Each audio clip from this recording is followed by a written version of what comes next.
Welcome back to the Brian Burwell Media Memorial Interview Room for after Game 2.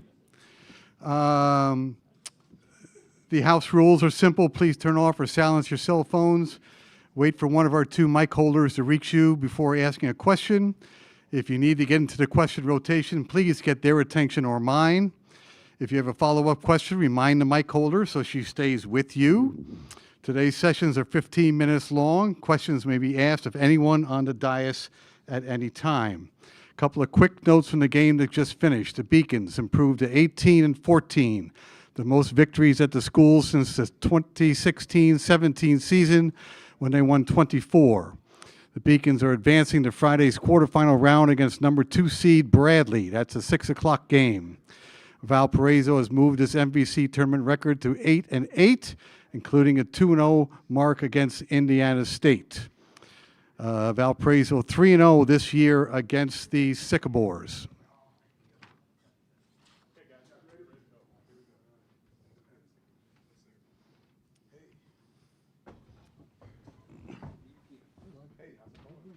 Thank you. Thank you.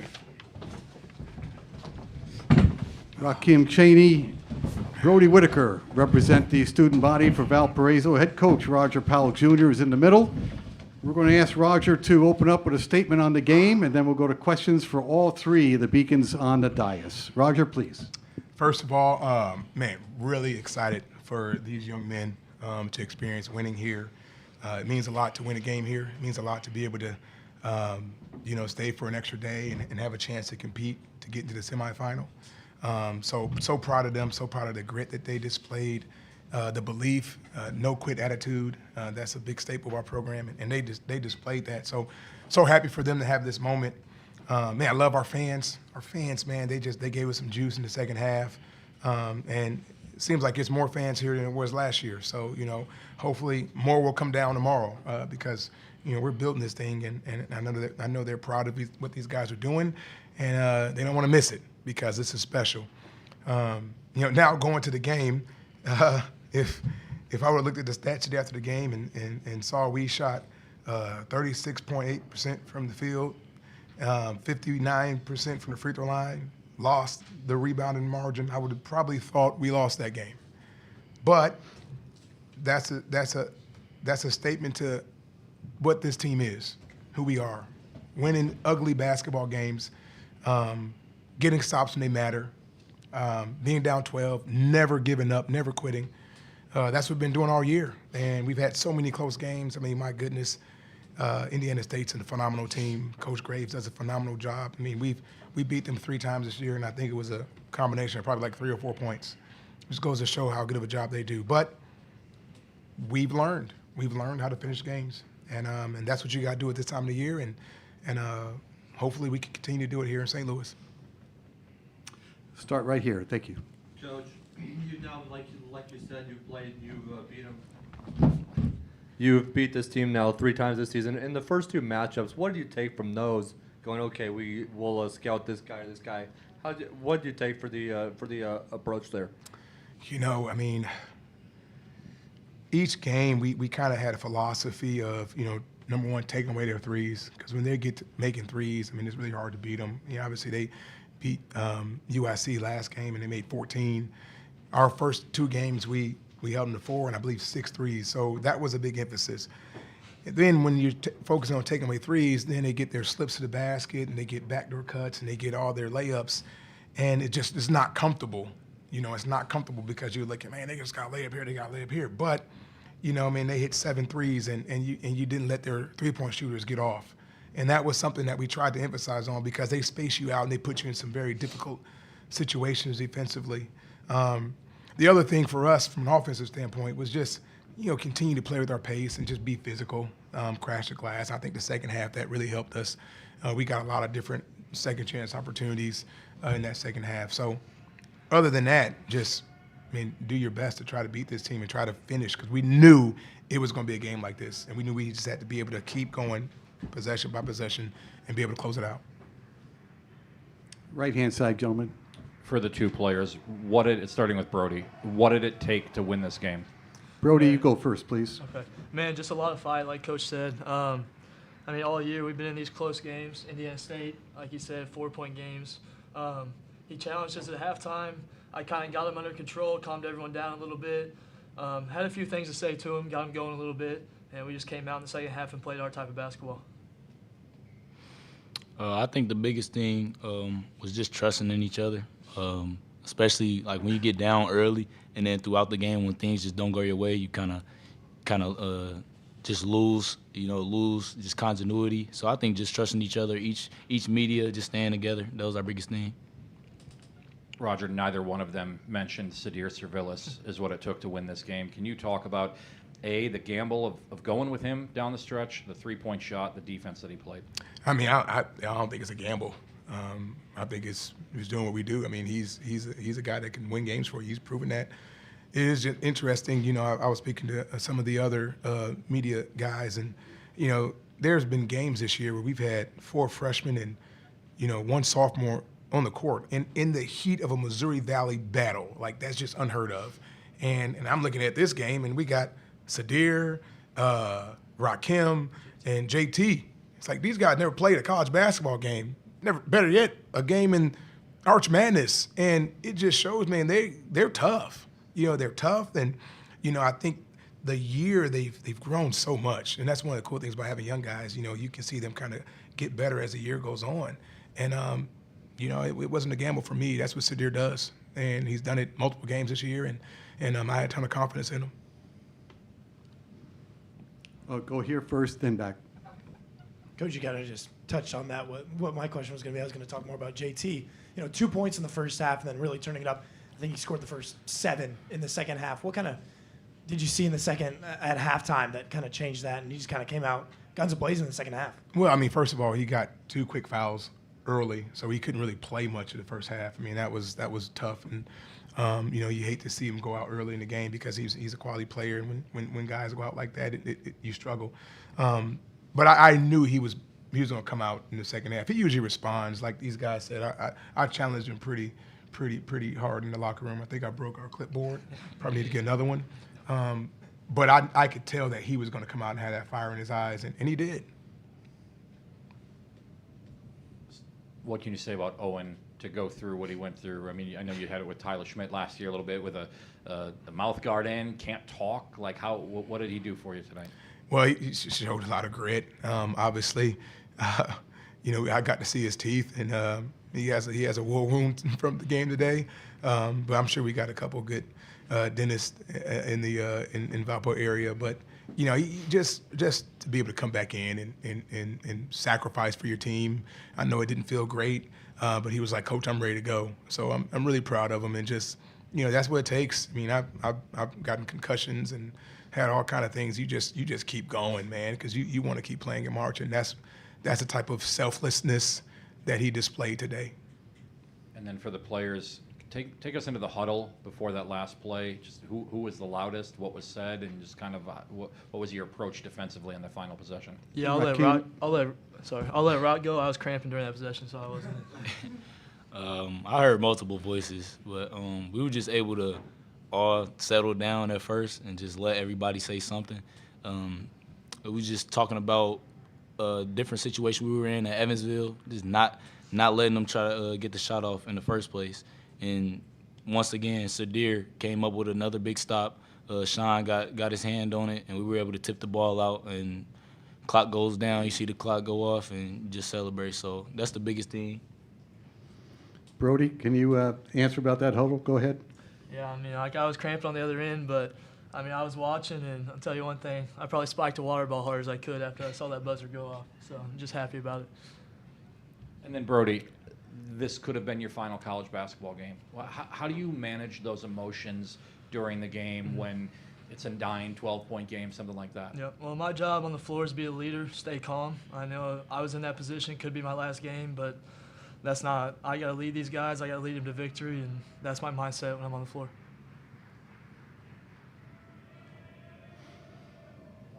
Sure. We're here all night. Go ahead.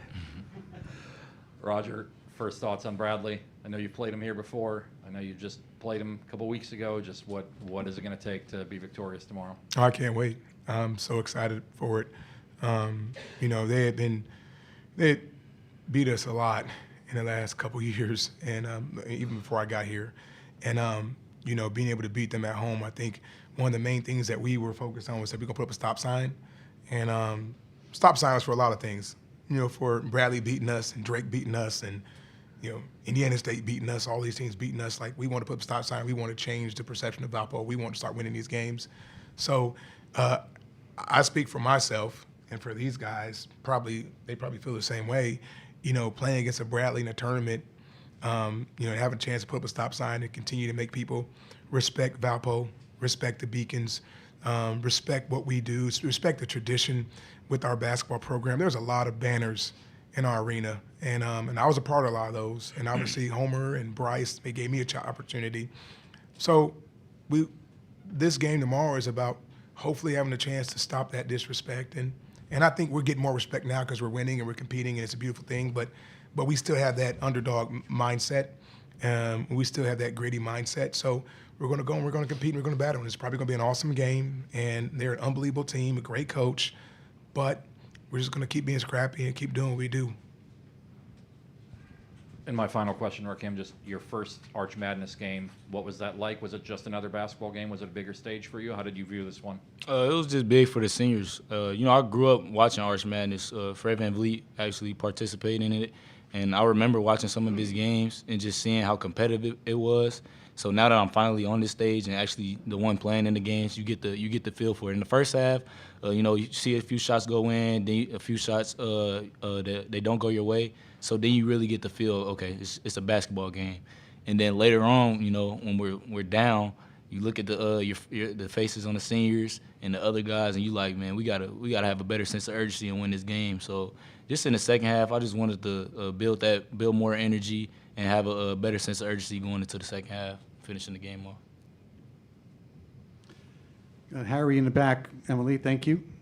Roger, I just thought the theater of watching JT and Ian Scott go at each other all night long. Talk about that battle. I thought that was like masterpiece basketball. It was, man. He's a great player, and he's so like crafty and smart, you know. But the beautiful thing is, I mean, JT is a true freshman, and I believe JT won the matchup, and that's really cool for JT.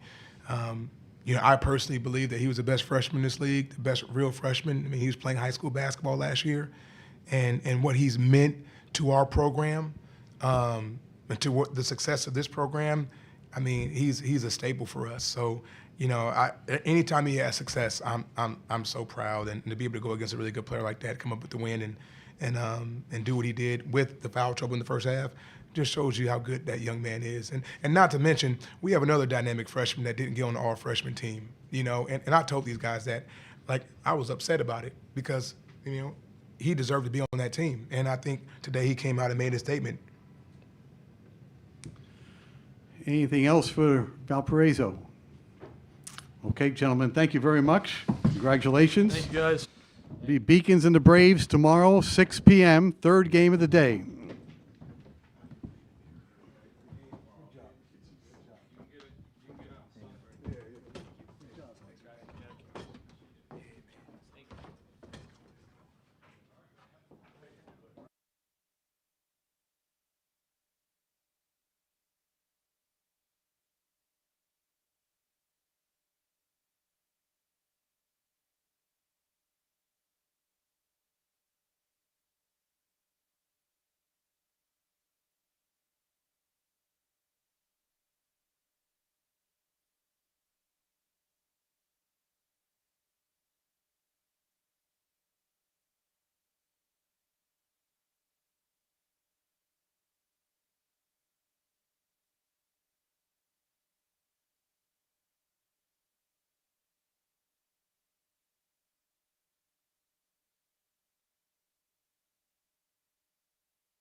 Yeah, yeah.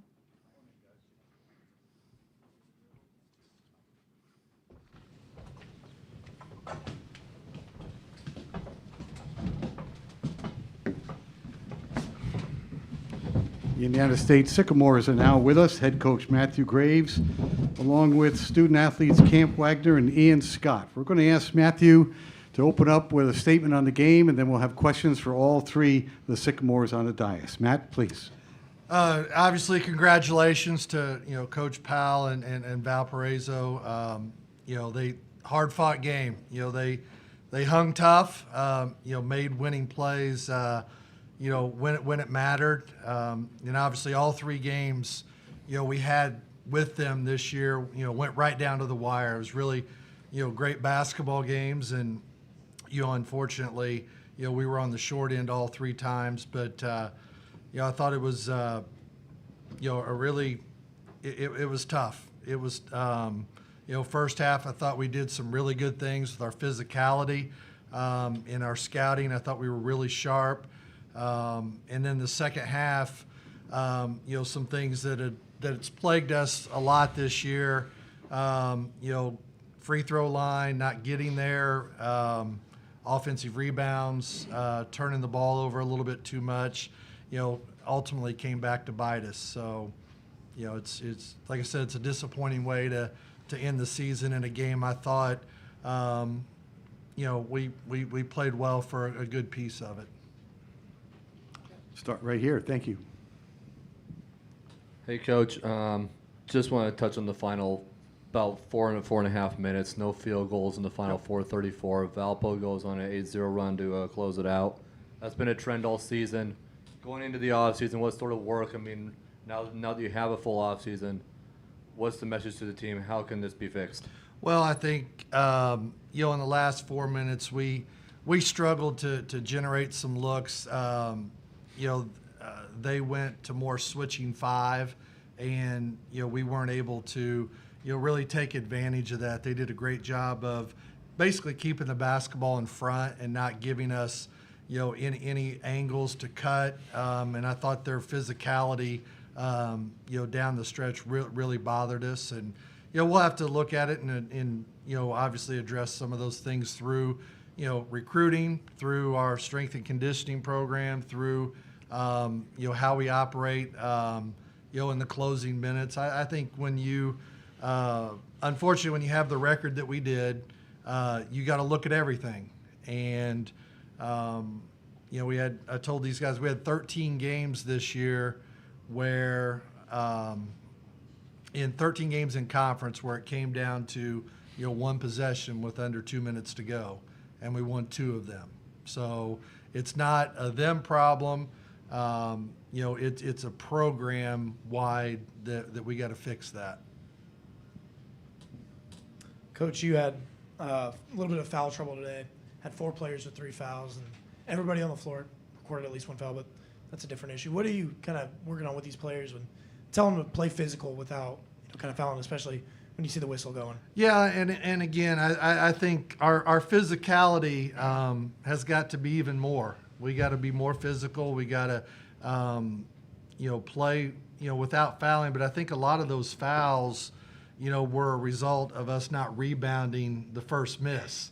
If you rebound, the first miss, you're not going to give up, those extra fouls that caught us today. And when it's a missed shot, you end up becoming a scramble situation. And when you scramble around, that's when a lot of fouls occur. And you got to give Valpo a lot of credit. They did a great job of exposing us on the glass in the second half. And to me, that was the difference in the game.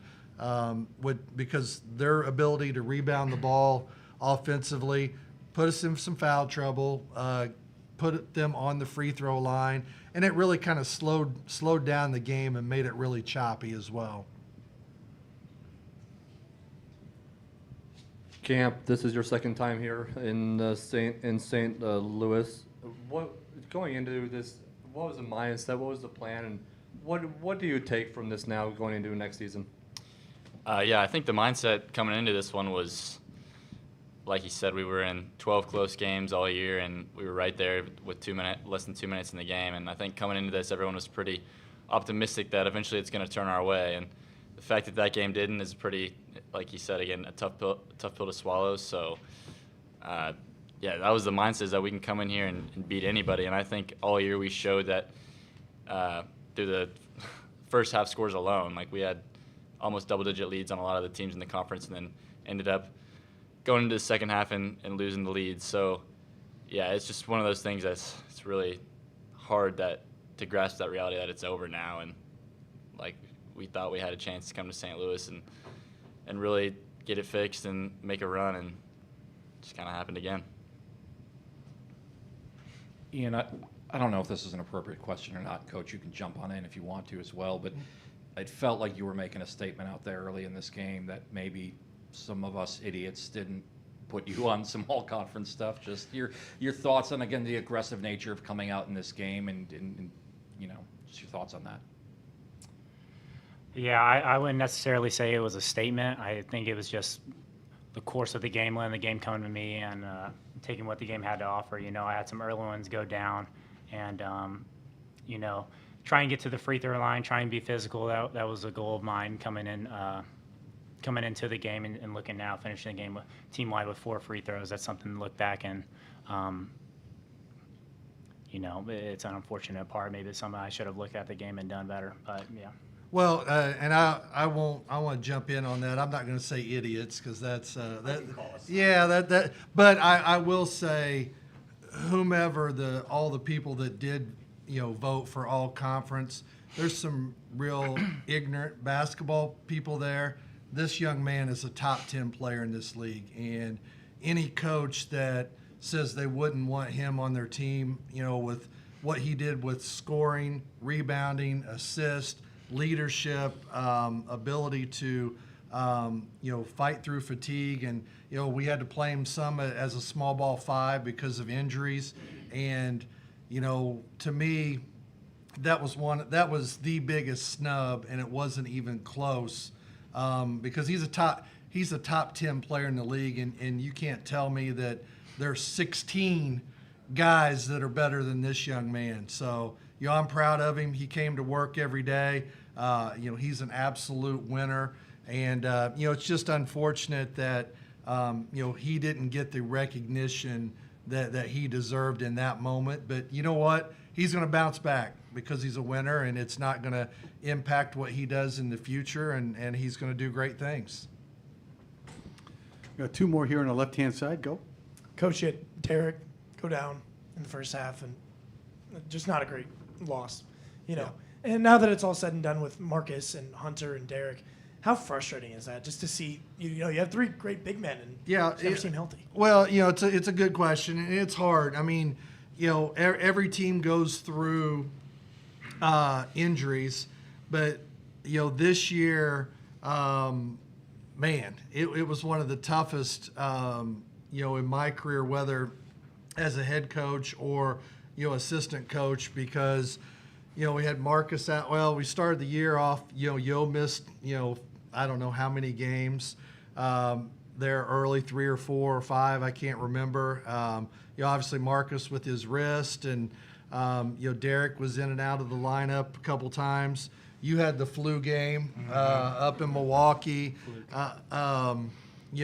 Adele gets hurt the night before we play Belmont. Sterling rolls his ankle here late in the season and misses a couple games. And where it shows up is in practice.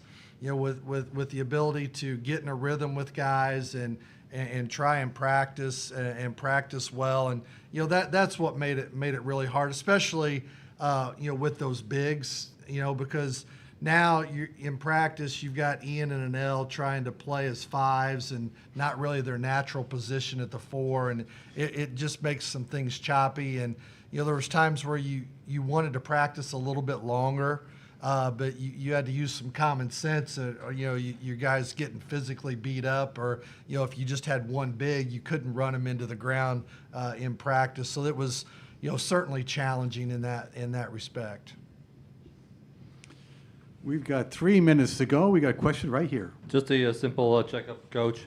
What's the condition of Derek, and what exactly happened there? What's the timetable, obviously, with the offseason there? Yeah, honestly, Derek, I have no idea.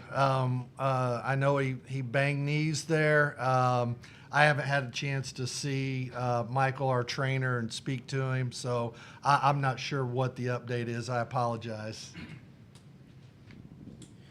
Coach, you've got Sterling Young literally putting his body on the line in today's game. You've got Ian Scott, who's unfortunately not going to be a part of the locker room. I mean, just talk about the heart of some of these guys that you're going to be losing and are going to have to find somebody to fill that hole later next year. Well, again, it's a one-year snapshot. You've got, each year, unfortunately, at our level of basketball, more times than not, you got a roster of 15, 16 guys, and you're going to bring in, 8 to 11 or 12 new guys every year. Some years you might get more fortunate and have some guys stay, and then, other years it's, you got to completely flip the roster. So, this team we had really, really good guys in our locker room. They had a lot of competitive character, and I told them if it's most teams, I really truly believe this, most teams that went through what we did, losing a bunch of close games, there would have been a lot of teams out there that would have quit, and they would have saw scores, getting beat 20, 25, multiple times. And there were times this year, and you can go through different games where, we were down 15, 20 points in games, and these guys never rolled over. They continued to fight. They continued to, persevere through different things, and, they're all going to, come out of this, much better. They've learned some really good lessons, obviously some hard lessons in defeat, but I'm really proud to be their coach. I love being around these guys and, continue to be a part. Specifically, Ian and Sterling, two biggest regrets with those guys is we didn't win enough for them, and I only really got to be around them in 9 months. It's not even a year anymore. I saw this guy, he came at summer school in June, and now he's going to be moving on. We're in March. He's going to be moving on to, different things in his life. And the same thing with Sterling. And with Camp, we've been together for 2 years. Obviously, I was part of his recruitment out of high school, so I've known, Camp for a while. And just to watch him, grow and mature and develop, that's the fun part of coaching, when you get to do that, when you get to be around these young men more than 1 year. And in, some cases, you really try to cherish every day when you're around a guy like this for 9 months. Anything else for the Sycamores? All right, gentlemen, thank you very much. Thank you, Best of luck guys. in your future. Thank you.